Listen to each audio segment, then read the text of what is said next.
Hi guys! So for today's video we have got a very special craft.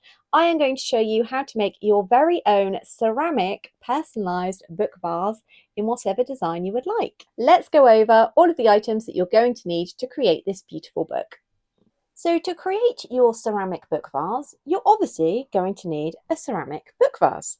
So this one has been purchased from Amazon. You can see it's got some lovely book page details there.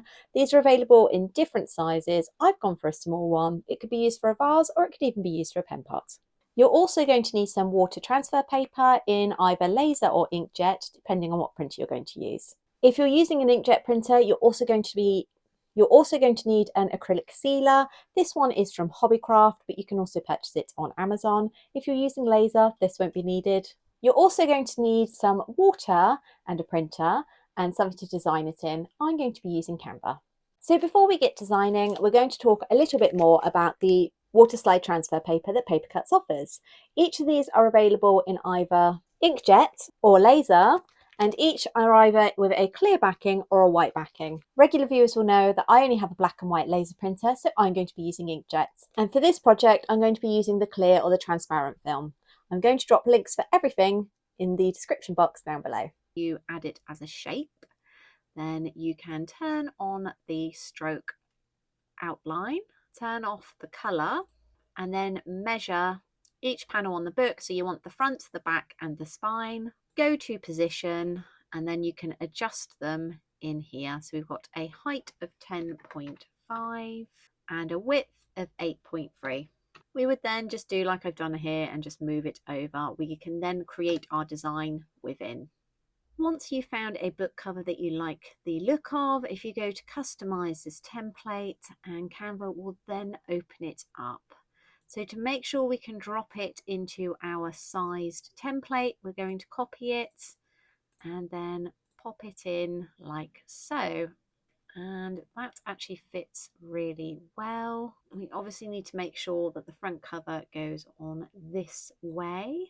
And it is then just a case of building in our design. And one thing that I will say that is really handy, if you search elements and if you want to create an old style book, you could go for something like green leather, and then if you click on photos there will be a huge array of backgrounds that you can actually use. Once you found one you like, if you go to the three dots and you can set the image as a background, then you can obviously see what it would look like here, and you're also able to change the color of most of these elements as well, which will just help to get a more cohesive design.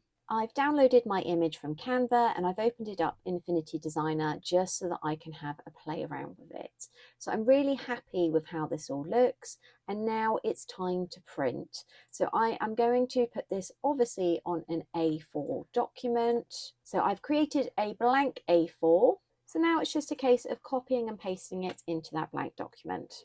So I'm going to rotate it round so it fits on my page. And before we use the fancy Waterslide transfer paper, I'm just going to print it out on a standard piece of paper so I can check my sizing.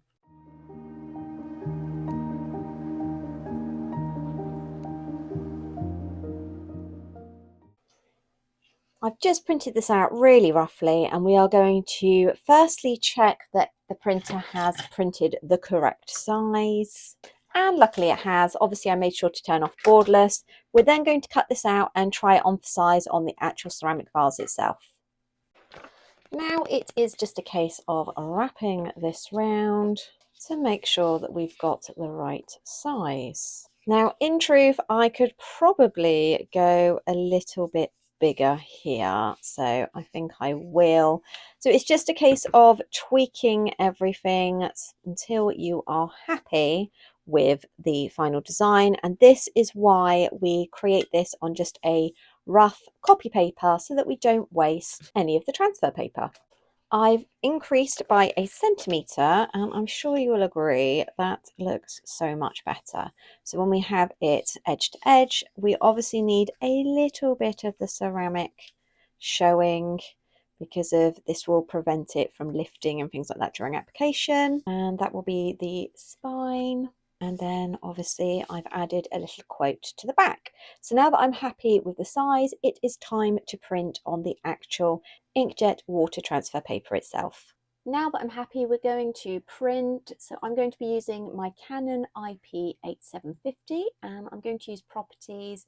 And it's really important that you hit photo printing for when you're printing on this water transfer paper. You also have to turn off borderless printing, otherwise it will stretch out your image.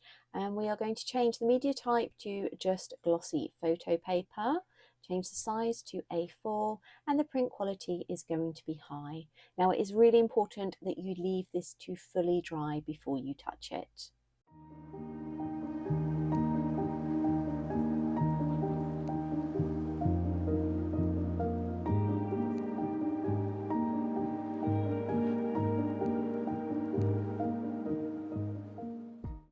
Now this is printed out and I'm just waiting for it to dry, but you can see here the quality is fantastic. If you hadn't guessed, Alice in Wonderland is one of my favourite books, hence the little personalisation there of Loved by Danielle.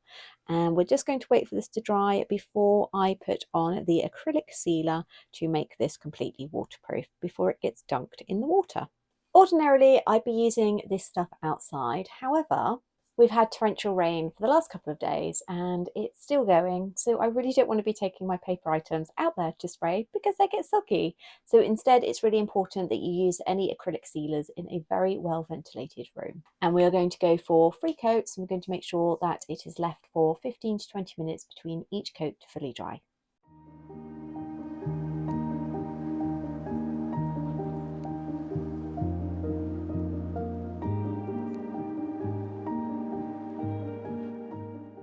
Now that I've had my 3 layers of the acrylic coating, of the acrylic varnish, I'm going to very carefully trim this down. Now you could use scissors, or if you want a cleaner finish, you can use a blade and ruler.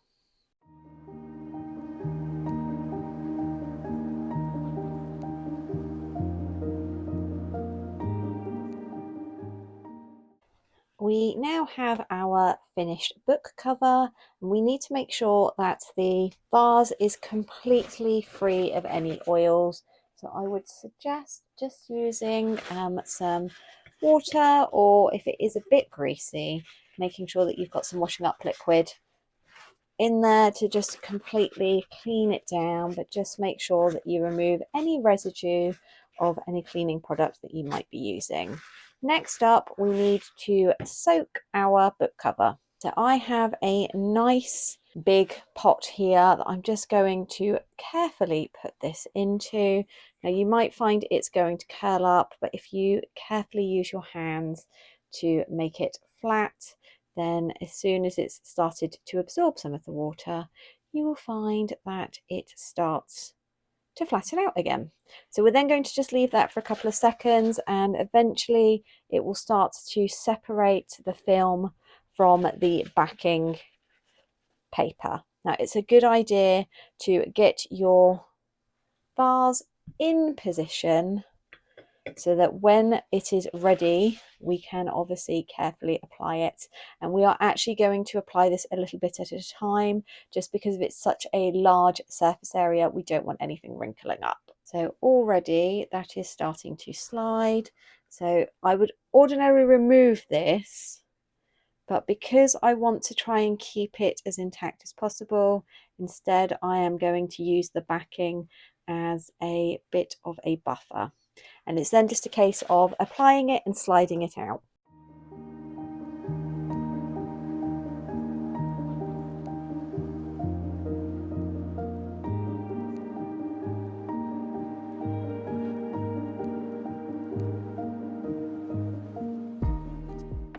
Now once it's applied, you will have air bubbles. You need to try and very gently chase them out to a seam, either the top or the bottom. And it's really important that you do this lightly so that you don't tear the film. This can be quite time consuming, so just take your time. Make sure that you're not wrinkling up any other parts of the design. This is why we made sure that we didn't cut top to bottom, that there was a bit of a margin, because otherwise it makes it much more difficult to apply.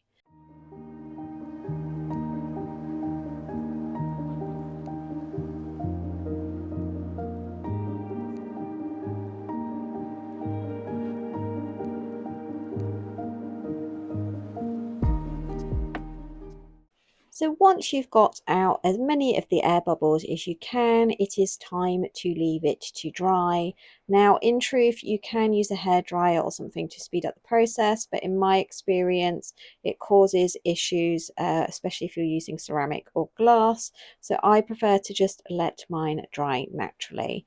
You do have quite a long working time to try and get those bubbles out, but on a larger surface like this, you may start to find that it is drying out, and then you might get crease marks where the transfer isn't moving as smoothly in some places as it is in others. But we're now just going to leave this to dry. So ta-da, here we are finished. So as you can see, everything is facing the right way. We've got the front cover of the book. We have the indentation of the pages, along with the spine and the personalised note. And then on the back, I've just included a cute little quote. So I am really happy with how this has turned out. There are a few, admittedly, bumps that I didn't have time to smooth out before this started to completely set. But as usual, there was a very large camera in the way, and it's always tricky to get a good view and dexterity when that's happening. So the good thing about these is, as you can see here, you can personalize them. These would be great for selling or also gifts. And in case you didn't know, the 9th wedding anniversary is actually pottery or ceramic, which means that you could design a beautiful book that is the greatest love story of all time, personalized with a photo, and you would have a beautiful keepsake that is completely customized for the happy couple. Now, as I said at the beginning, this is supposed to be a vase, but you could definitely use it for a pen pot, which is probably what I'm going to do with this one. I like the size of this. It's quite tiny, but you can get much bigger ones, and those, in my opinion, would be more suitable for blooms. However, I feel that you could get some cute little spring daffodils in here, which would look really lovely. The great thing about this is obviously you can personalize it to whatever color scheme or design that you would like, simply by looking at all of the amazing elements and graphics over in Canva. Now, although I used inkjet, if you were to use the laser, then remember you don't have to go through the additional steps of sealing your artwork with the acrylic sealer because it is already waterproof, so that saves a big job. However, my laser printer is only black and white and I wanted a full colour design. If you have any comments or questions on today's video, I would just pop them in the comment box down below and I will be sure to get back to you. Likewise, let me know if this is a craft you are going to try out yourself. I would love to see your creations. Just tag me over on Instagram at ChibiChiDesigns. A great big thank you to Paper Cutz for not only sponsoring today's video, but providing me with their amazing high quality Waterslide printable decal paper. As you can see, it really has got so many different applications that you can use it for. Sometimes you just need to think outside of the box. Paper Cutz really are fantastic for all of your printing needs, and if you run a small business, they have a bespoke cutting service available. Just head over to their website and there is a section specifically for that on there. Or alternatively, you can just reach out and drop them an email. A great big thank you to you for watching today, and I cannot wait to see you next week. Bye!